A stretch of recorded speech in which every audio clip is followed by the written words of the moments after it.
Hey everyone, it's Bethany. Welcome back to my channel. In this video, I am going to do something a little bit different, and I'm actually going to take you along with me as I organize my craft room.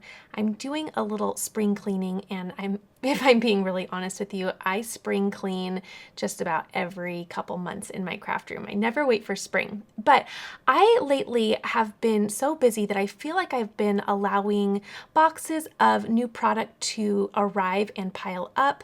And I've also just kind of had little piles here and there that have been just starting to become clutter in my craft room.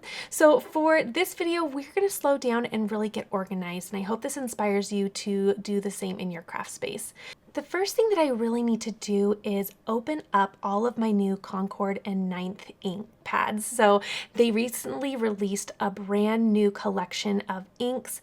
I had their original colors, and as soon as they announced that they were going to be creating some additional colors, I knew that I had to have them because, quite honestly, I use Concord and Ninth inks very much in my craft room. I love them. I love the color options, and I'm really excited to have all of the new colors. So what I'm doing first and foremost is unwrapping all of my new ink pads, and I also got the little coordinating labels so that I can label the little front end of each of my little ink pads so that when I stack them in my little ink container organizer that you'll see in just a little bit, that way I will be able to see the names on the side really easily. So I'm just going to go through and get all of these opened up. I'm going to get all of the little labels placed just so on the side, and then I'm going to organize them by color, and I'm going to get everything all organized with the current colors that I have. So I need to get everything in color order, and I think this is going to be a big thing off of my checklist and help get me organized. So I'm really going to speed this up, and I am going to just play some fun music while I go ahead and get all of these ink pads labeled. But I wanted to show you all of the colors as I unwrap them in case you're inspired to add this set of ink pads to your collection as well.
That was a labor of love unwrapping and labeling each of those ink pads, but then I placed them all in color order, and now I'm going to place them in my little ink organizer. Now I'll link this ink organizer down below. I love it so much.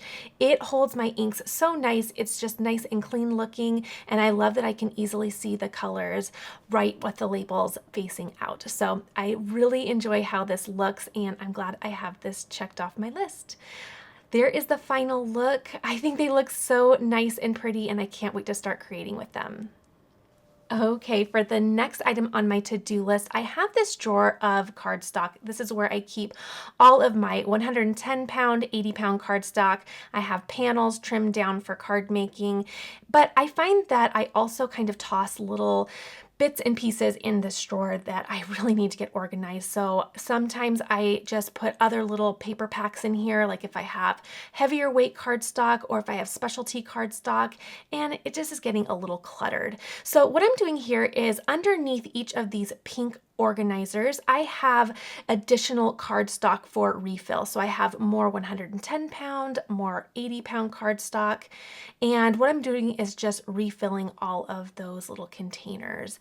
I went ahead and just invested in some backup cardstock because I wanted to make sure I had some on hand. And as always, it's time to restock. It always comes in handy. So I'm just going to go ahead and get all of these organized, and then I'm going to kind of go through this drawer and find all of the little things that have been just kind of stuffed in this drawer, and I'm going to get everything placed where it needs to go. I love having the mindset of everything has a home and everything is in its home, and for the most part in my craft room, I keep up with that whole mentality. But you know, when the busy season arrives, I feel like sometimes I end up just kind of throwing things here and there with the intention of just cleaning it out later. So I am just going to straighten all of these little containers up and get it all cleaned up. Okay, so one of the things that I absolutely love to do is I like to pre-trim down all of my panels for card making. Now for my panels, I use 80 pound cardstock, and I'll link the one that I really like down below. But what I like to do is I like to trim those down so that way when I am inspired to create a card, I'm not having to bring out my paper trimmer and get everything trimmed to size, but instead I have a A2 size card panel all ready to go and I can begin creating. So what I did really quickly is I grabbed my cardstock, I trimmed it all in half, and then I'm going to go ahead and grab my mini trimmer. I really like my mini trimmer for doing this next part just because it gives me more space on my work surface. But I'm going to trim those other pieces in half, and that will give me an A2 size card, which is 4¼ by 5½. So this is just something that does take a lot of time, but I really enjoy doing this every few months or so. Actually, if I'm being honest, I've only done this twice, and the last time I did this was last year. So I actually, to be honest, do this once a year, get everything stocked up, and then it just is so helpful because it's all ready to go, and I find that it really helps me with creativity. So I also like to do this with my card bases as well. So here I am grabbing 110 pound cardstock, which is my preferred cardstock weight for my card bases. And because I about 99% of the time make top folding A2 size cards, what I'm going to do is I'm going to just trim these in half so that I have a panel at 4¼ let's see, let me do my math, 4¼ by 11, is that correct? I think that's correct. So then I would go ahead, once I'm ready to create the card, I would score these in half at 5½, and I'd have a top folding A2 size card. So I'm going to go ahead and make these card bases and prepare them, get them all ready to go so that they're ready for card making. Okay, I'm finding that this drawer looks so much better. I feel like it's definitely simplified. I am going to address in some videos coming up, I'm going to address all of those other little cardstock packs that I have. I have some specialty cardstocks in smaller quantities, but I'm going to address that in another video and how I'm going to organize that. So stay tuned for part 2. But now I have all my card panels, all my card bases all ready to go, and I'm ready to start creating. Okay, so now what I'm going to do is I'm going to circle back to those beautiful Concord and Ninth ink pads that I just got labeled and organized, and I am going to swatch out my colors. So I'm getting a piece of 110-pound cardstock. I have these trimmed to 2 inches by 4 inches, and then I'm going to use this little punch to create some tags. And I went ahead and did the 110-pound cardstock because later on you're going to see that I'm going to put this on a little key ring, and I want to make sure that I'm using a heavyweight cardstock that's going to stand the test of time. So I'm just going to go ahead and use my little punch to create all of these little tags and prep them for ink swatching.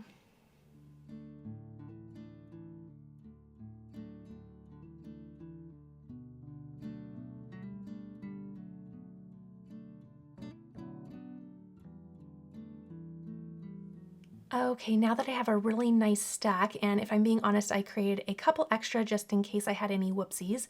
But now I'm going to bring out my mini Misty here, and I'm going to grab also some little stamps that I purchased for swatching out my inks. And again, everything that I'm using in this video, I will link in the description box below.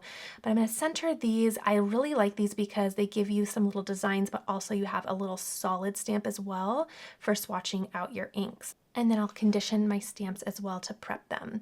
Now I'm going to grab my first ink pad and I am going to swatch out Dragon Fruit. Now, as you can see, this one is kind of a little blotchy, and I did end up starting to redo this because I just felt like maybe my stamps weren't quite primed enough. So I'm going to go ahead and just take a wet wipe really quickly and clean that off, and then I'll restart. And I feel like the second time that I do this, the impression's much better. So sometimes you just really need to prime your stamp really well. Okay, so here I go. I'm going to swatch out that Dragon Fruit. It's so, so pretty. I'm just loving these new colors. I am having so much fun learning them, and I feel like the act of getting all of them opened and labeled, but then also swatching them out right away really helped me to get to know the ink colors really well. So I really like that I did those 2 tasks back to back, and it just really helped me to kind of learn the color order, but also learn to recognize which colors are which. So that kind of happens when you are unfamiliar with new inks, but if you just kind of spend some time with them, you will eventually get the colors down really, really well. Okay, so now I am just continuing to swatch out these inks. They look so fresh and pretty, and I love how they look. Okay, so this is the first row. I went row by row, as you saw in my ink stand organizer, and I just felt like that was going to really help me get all organized. So there are all of the pinks and kind of oranges, and now I'm going to continue on with some more orange, yellow, and greens. These are all just super pretty. Now in real time, I will say this took me an hour, and I think it was just about an hour on the dot to create the tags and also to get them all swatched out, but it turns out really pretty. Now I will say, and you'll see as this video progresses, my manicure absolutely got trashed during this whole process. Now in hindsight, maybe you want to wear gloves, but quite honestly, I think that that would be a stinker to wear gloves when doing this. You could always do it if that made you feel more comfortable, but I feel like gloves would kind of slow me down. So in the end, you'll see my manicure just got trashed during this, and I had to take a little break after this. I think I did 1 full day of hand washing to get all of the ink off, but eventually my hands were nice and clean, and I treated myself to a fresh manicure. All right, so I'm finishing up swatching these inks. They turned out so, so pretty. I absolutely love it. And another thing is they dry back really smooth. And so if you look at them and they kind of look blotchy, just give them a second and they will dry back really, really nice. Okay, in the end, you can see my mini Misty is just totally stained, but I grabbed some rubbing alcohol and I went ahead and just sprayed it right over my Misty, gave it a really nice fresh look, cleaned it up, and now it's going to be ready to go for future use. So looks brand new. All right, and a final look at those really inked up hands. Ugh, my poor manicure. Here I am a couple days later, and I have all of my ink swatches all completed. What I did is I also went through with my label maker and I put the name of each ink color on the back. That way I know exactly what I'm looking at. And I finished it off with this nice gold ring. I'm really glad I used 110-pound cardstock to make it durable. Okay, I also just recently got in the mail another ink organizer for my drawers. And I also have recently gotten some new Stamp Market inks. I was doing a fun collab with the Stamp Market a month ago, and she sent me over some really fun inks. So I went ahead and got a brand new little in-drawer organizer. I also had some Concord and Ninth ink cubes. Of course, I have the whole set that you just saw me swatch out, but I took a class and they gave us some ink cubes, so I have some in there that I need to organize. So this is my top drawer that I have right to the left of me when card making, and I have one full tray of ink, but now here is my second, and I think it looks so, so nice. I love that they stack upon one another, and it makes it look so fresh and clean and organized. So this is what the final drawer looked like. I still have a lot of room to grow in case I decide to grow my ink cube collection. I'll also place a link to that little sequin organizer that you see. I love that as well. It just keeps everything organized. But again, these stack so nicely, and it just makes grabbing inks so nice because you can see all of them at once as well. So I can grab these, place them on my tabletop, and get going. Okay, I have been doing a lot of card making lately, and I have this really neat card organizer that you see right at the bottom of the frame. And what I do is when I'm done creating cards, I kind of place them in there until I photograph them. And once they're photographed, I like to get them all placed and put away in my little card collection until I have a little event to create a card for. So I'm just getting all of those organized. And now one of my love languages is wiping down counters and just doing a deep clean. So nothing makes my heart happier than walking into a really nice, clean, fresh craft room. So what I'm doing is I'm simply removing things from my workspace, and I'm going to just give everything a really nice, great wipe down. I also take the time to move things out of the way. That way I can just make sure everything is nice and clean, and it just really resets the craft room and helps me with my creativity when I can come into a nice simplified space. I hope you enjoyed this video. This is part one of my little cleaning series that I'm going to be doing, so be sure to keep an eye out for part two. I have a lot of things on my task list that I want to do, and I thought it would just be fun to take you along with me so that I can inspire you as well when cleaning your craft space. Be sure to give this a thumbs up if this inspired you in any way. I hope that you enjoyed watching this, and I hope that this inspired you just to maybe take a little break from crafting, get your space all organized and cleaned up, because really it does wonders for creativity when you can kind of go into a nice fresh space. All right, everyone, I can't wait to continue crafting with you. Be sure to check out some of my recent videos, and I will see you all in the next video.